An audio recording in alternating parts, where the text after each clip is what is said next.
Let's talk about local SEO. And I have a full blog post that I will link to in the video lesson that walks through everything you're going to need to do for local SEO.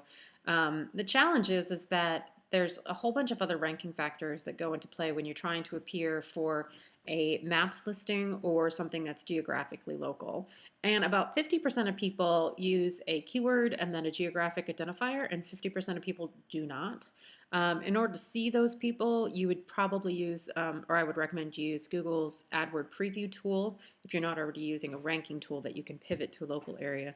So when you use that preview tool, you can actually pivot it to a local geographic area, including a zip code, and then just put your target keyword in, so like photography studio, and then pivot it to Brooklyn, New York, and then it will show you what's appearing for that local identifier.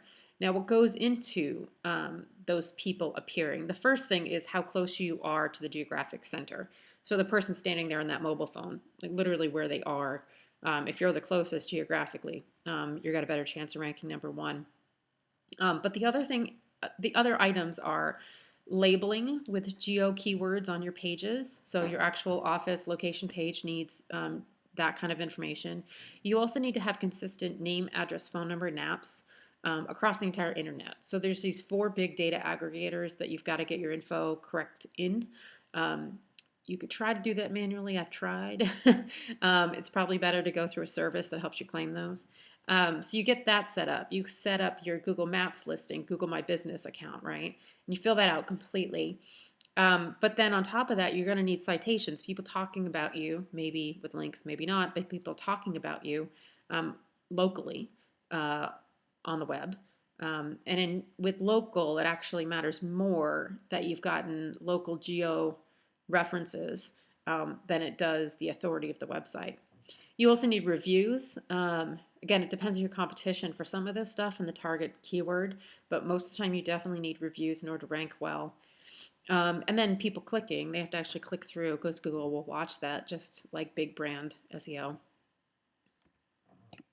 So anyway, I've got a whole local checklist that's in the resources section that you can check out in a blog post. But NAP's consistency is big because the crawlers are going to notice any sort of minor difference in details, and you suddenly get a duplicate listing, including like, oh, street spelled out, an ST with a period, an ST without a period, all that stuff would have to be buttoned up. You can check it by using Moz Local. It's a free tool for everybody.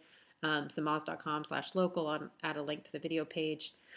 And in order to fix it, you either work through a service like Bright Local or Moz Local or Whitespark, or you go to every single website on the web and you actually get them to fix your information. So if you change names, it becomes a little bit of an issue, definitely a lift.